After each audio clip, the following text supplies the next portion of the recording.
Third time's a charm, right? This is Robert reporting for Republic Rising, and I just wanted to make a quick video here and use this as a teaching moment to show that even when the Democrats accidentally let some truth out, it shows how stupid they actually are and how even their most well-meaning of intentions immediately backfires on them. And it's either they're too dense to understand that, or they know that happens, so that way they're always the one, I gotta come in with the cure with this screw up because I screwed that up, so I gotta fix that screw up, and then I screwed that up, so I gotta fix that screw up. So anyways, I'll get to the video first, and then I'll tell you what, I'll have our talk afterwards, I guess. Blah. And there's my awesome ad overlay. Blah. Turnout's really important. Turnout matters in this election more than any other, but if you don't have a good message, your turnout won't matter. So I have a couple things. I agree turnout's very important. I think the talk of, so the Netroots, they're talking, the conference they're talking about is Netroots. Netroots is very similar to CPAC. It's, it's the activist, it's the far left, just like CPAC is the far right. They have conversations, they come up with, far left things. I don't think that's where the party is going to go, but I think it's an opportunity for us to rev up the party. It's to build the big momentum. I think Democrats have momentum going into this midterm election. I think the issue that we're going to come down to, or boil down to if we're smart, I think we are, is going to be healthcare. And here's why. President Trump promised repeal and replace. He didn't repeal. He didn't replace. And in October, when they announced the new Obamacare premiums, which are going to be through the roof, the one party you can blame for that is the GOP. And I think Democrats are going to run on the fact that healthcare is going to be more costly, and it's costly under Trump, and that's a very potent argument, and it's a real argument. So there you go.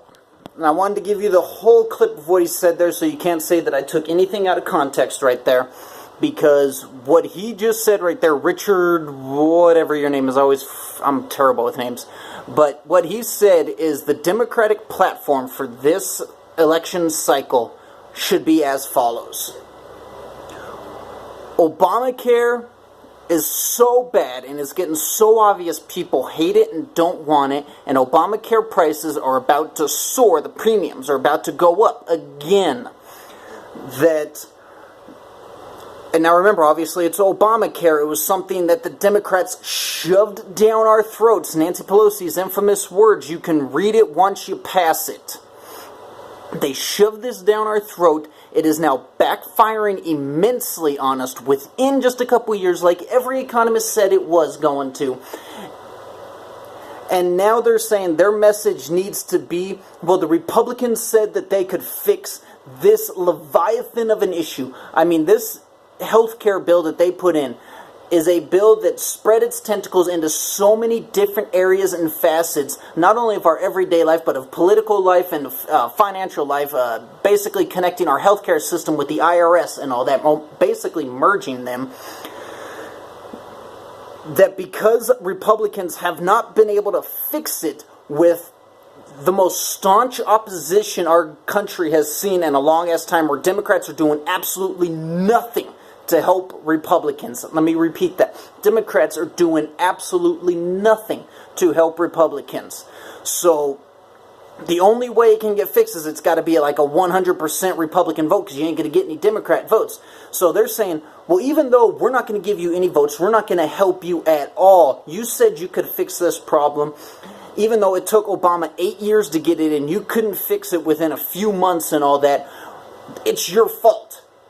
How does that make any sense? That shows how stupid the Democratic Party is, that is their logic right there. Look at the backflips I had to do to get that idea out there, to where they are so stupid. They're saying the policy we put in place is so corrupt, is so misused, is running out of control with spiraling costs, that you didn't fix it immediately. Thus, this problem, this issue that is becoming a crippling aspect within our society, is your fault now. How does that make any sense?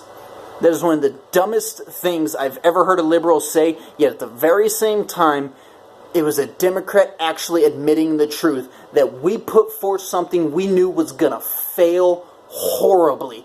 And the reason we knew it was going to fail, we wanted it to fail horribly, is because we could blame it on somebody else down the line and then use even more governmental measures, more governmental encroaches into your life in order to fix it. And then once those fixes don't fix the problem, we will issue an even more government oversight and overreach, and even more government programs to fix the issue that we screwed up in the beginning, knowing full well this was going to happen. And Donald Trump was ready to repeal and replace, but obviously, as he points out in most of his rallies, it was John McCain who came in, was the deciding vote. Basically, like, the numbers were in and all that stuff, and then John McCain comes in, sees it's a tie, goes, nope, I don't want to go through what I've been campaigning on for years. You hypocritical son of a bitch. I'm glad you're going to be out of office real soon. I feel sorry for Arizona for being under your tenure. So I just wanted to cover that real quick point that I saw right there on the 5, and that's why I watched the 5. Some truth will accidentally slip out, but it's more for comedy purposes, and just so I can hear what the talking points are for the right and the left. That way I don't have to listen to CNN. It's just, ugh, the time I spend watching them and reading their webs, ugh, give me a migraine on that. But so, yep, well, I'll end this video right here. But, yeah, shows how stupid Democrats are. That they know their policies don't even work. Period. They admitted it right there. I didn't cut his words. I didn't mince it or anything. You saw it yourself. This is Robert reporting for Republic Rising. And as always, conservatism is the new counterculture. You better believe it.